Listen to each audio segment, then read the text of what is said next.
For war, you need three things: money, money, and money. Netaji had no intention to depend on the Japanese for the Indian National Army finances in its war against the British. He collected resources from Indian residents in Southeast Asia, and they came in thousands. Regular collection drives were made and large funds were collected and kept with the Netaji Fund Committee under the Minister of Revenue of the Provisional Government of Azad Hind.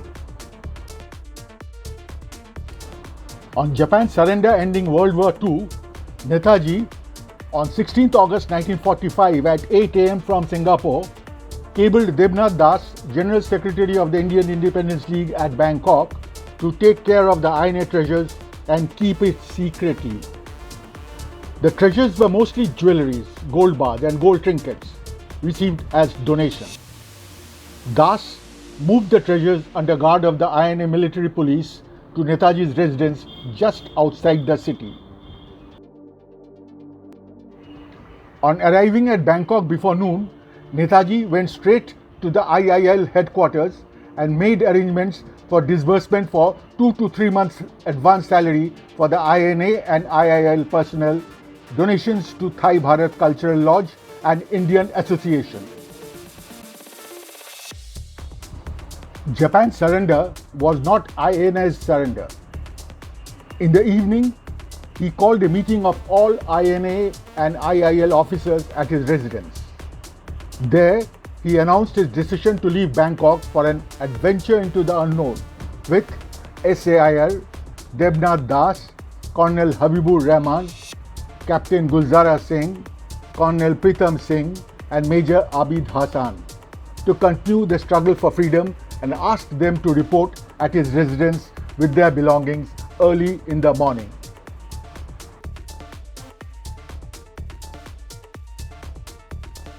Later that night, he sat with his personal valet Kundan Singh and Abid Hassan with the treasures.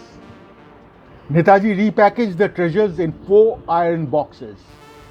The boxes, according to Kundan Singh, weighed 2 to 2.5 mons. Early morning on 17th, Netaji and his 6 associates flew out of Bangkok with the boxes and reached Saigon at around 9 am. At Saigon, they were in trouble as there was no plane for the further journey. The plane that Netaji often used, named Azad Hind, had been grounded in April 45 on being badly damaged. However, there was one plane, a bomber, en route to Tokyo with some passengers which would touch down at Saigon. Netaji was offered a seat there, but he refused as he wanted to travel with his full team. Negotiations with the Japs continued after the plane arrived, resulting in getting one seat for Netaji's companion. That was to be Habibur Rahman. Netaji discarded some of the luggage as he wanted to take more companions. He ordered the remaining 5 to report at the airport with their kit to accompany in case some more seats become available. Netaji's insistence to get more seats continued at the airport. He waited for his car carrying his baggage, much to the annoyance of the Japs who were in a hurry to leave. When the car arrived, seeing the bags to be exceptionally heavy, Lieutenant Colonel Nonogaki, himself a pilot and co-passenger in the flight, told Netaji either the additional person, that is the third person, could accompany him or the boxes. Netaji went for the boxes. Without any delay, Debnath Das and Pritam Singh catapulted the bags into an almost moving plane. Nonogaki had lifted the boxes and found them to be around 20 kg each. Next day, 18th, at Taihoku, the most unfortunate incident in INA's 3-year history happened. The bomber crashed at the airfield while taking off at around 2:30 p.m., killing Netaji and 5 other Japanese.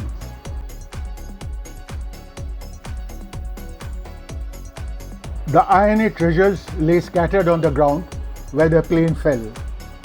Major K. Sakai, OC of the Aerodrome Defense, and Captain Nakamura, OC of the aerodrome, cordoned off the area and salvaged whatever treasures they could. They were mostly burnt jewelries. The collected materials were put into an 18-liter petroleum can, which weighed around 16 kilograms according to Sakai, sealed and brought to the army headquarters. The contents were put in a wooden box by Lieutenant Colonel Shibuya, nailed down and later sent under the custody of Lieutenant Colonel Sakai along with Bose's remains to Tokyo on 5th September 1945. The jewelry box were handed over to Ramamurthy IIL President by Lieutenant Colonel Takakura on 8th September 45. In the last week of September 1945, Habibur and Ramamurthy opened the box, size 15 inches by 15 inches by 20 inches, cleaned and weighed the jewelries. The weight was 11 kilograms, plus 300 grams of gold brought in by IR separately from Saigon. The weight was noted down and signed. The boxes remained with Ramamurthy in Tokyo for 6 years till 24 September 1951, when it was handed over to the Indian Liaison Mission, Tokyo, after which it was delivered to Delhi.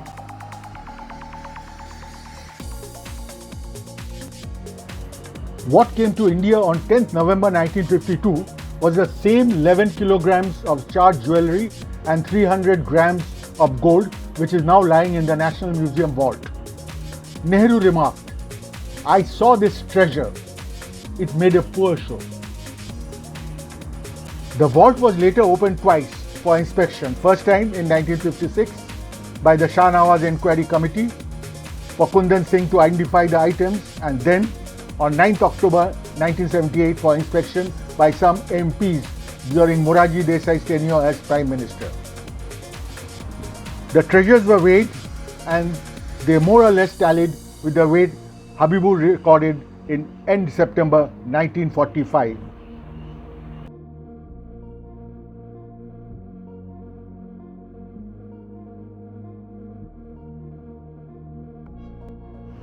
There is no documented record of how much treasure was Netaji carrying, how much was recovered from the airfield, and how much was handed over to Ramamurthy at Tokyo. Records are generally destroyed so that they do not fall into enemy hands. But some assessment can be made. Much to his dislike, Netaji was weighed against gold on his birthday in 1945. That is 65 to 80 kg, normal weight of a person of Netaji's height.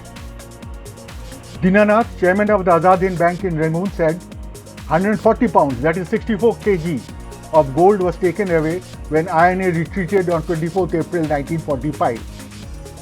Kundan Singh said the 4 boxes Netaji took with him from Bangkok weighed 75 to 90 kilograms, that is 59 to 74 kilograms ornaments after deducting weight of 4 boxes at the rate of 4 kilograms each.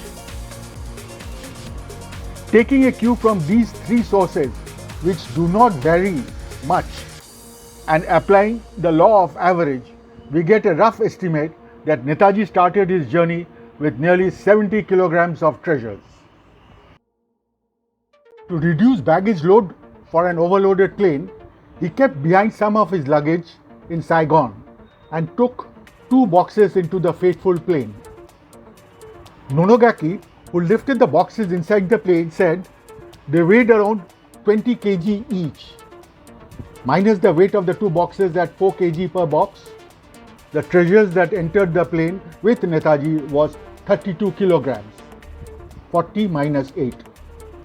Thus, the remaining 38 kilograms, that is 70 minus 32, was left behind at Saigon. The petroleum can weighed 16 kilograms.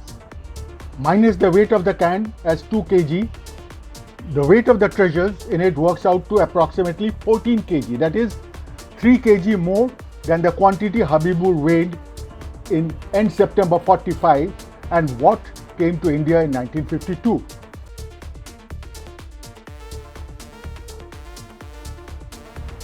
The apparent leakage points therefore are 1. Saigon, 17th August 1945 onwards, 38 kg left behind. None of the 5 Netaji associates who remained back in Saigon till 20th make any mention of the existence of any valuables there. Iyer deposited just 300 grams of gold in Tokyo. Number 2. Airfield at Aihoku, 18th August. 18 kg lost there. Netaji was carrying 32 kilograms in the plane, but the salvage quantity was 14 kilograms. It may be agreed some quantity did get melted and merged with the fuselage. And the third point, at Ramamurthy's residence, 3 kilograms reduction. Between 8th September, when Ramamurthy took over the treasures from the Japanese, till Habibur weighed it at the end of September as 11 kg.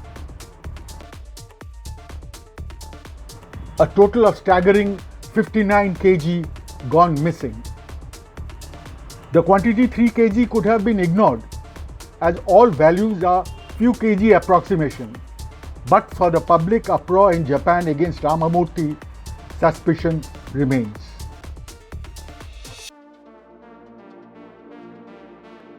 Many Indians and Japanese issued signed statements on the disappearance of Netaji collection.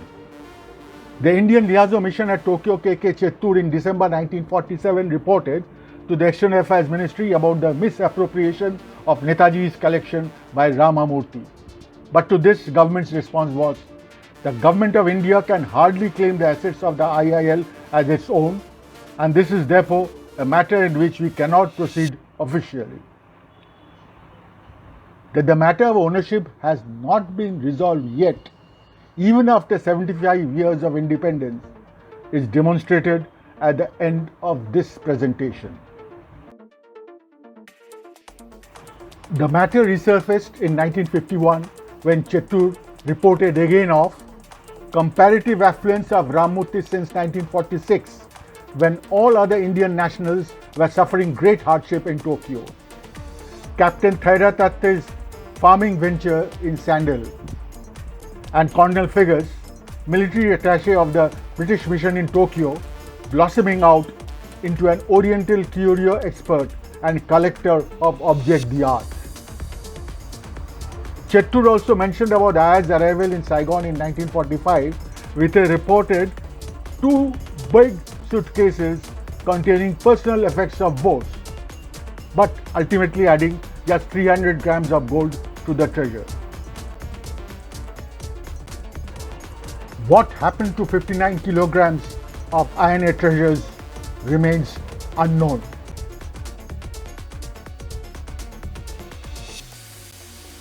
In 1978, Subramaniam Swamy of then Janata Dal told the press, claiming full responsibility and supporting evidence, that on arrival of INA treasures from Japan in November 1952, Prime Minister Nehru melted all of them in Allahabad and credited to his personal account. When it came to providing supporting evidence, Swamy did nothing in this regard in the past 43 years, nor did he lodge any complaint.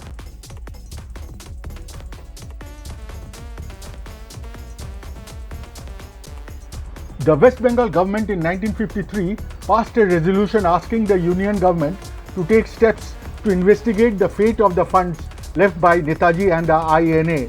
In response, Prime Minister Jawaharlal Nehru sent a detailed action taken report to the Chief Minister Dr. B.C. Roy on 18th October 1953, the summary of which is as follows. The money received in Malay, worth 44,212 straight dollars, was put in a bank in the name of a trust, Indian Relief Committee, formed by Nehru in 1946. The accrued money was being utilized as scholarships for students of Indian origin in Malay. Valuables worth 147,163 straight dollars belonging to the INA, seized by the Allies, were with the custodian of enemy property at Singapore. Pakistan claimed a portion of the asset, and it was agreed that the same will be divided at the ratio of 2:1. When the money gets recovered, they were to be added to the IRC fund. The IIL fund confiscated by the British in Thailand, worth Tikals 258,822, was received by the Indian embassy there in 1950 and deposited in a bank. The amount was being utilized for educational purposes. The unspent amount of quarantine charges collected by shipping companies from passengers from Bombay and Calcutta departing for Malaya were also added to the IRC fund. An Indian merchant in Singapore, Hardyal Singh, possessed 5.634 kg of gold belonging to the INA. He renounced all claim to the gold and on 6 April 1946 deposited the gold in Nehru's name to a bank which became part of the enemy property. The custodian of the enemy property later decided to return the gold. Pakistan's claim of 1/3 of all INA assets was met by Nehru in November 1953, agreeing to sell the gold and meet the bilateral arrangement.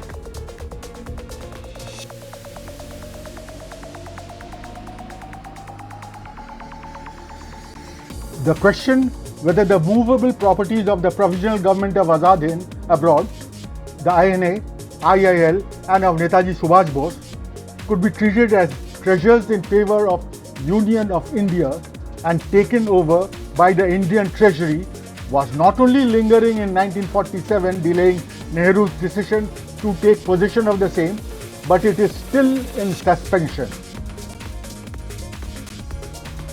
In 2016, a PIL was filed in Calcutta High Court seeking an order directing the Union government to take over the assets of the INA. The petition was disposed of on 10th January 2020. The court could foresee that there is a likelihood of claims or disputes that may be raised on behalf of the estate of Netaji Subhash Chandra Bose. Thus, the court gave a 1-year time to the government to conclude finally what government proposes to do with the movable assets of the INA. Nothing has been heard since then.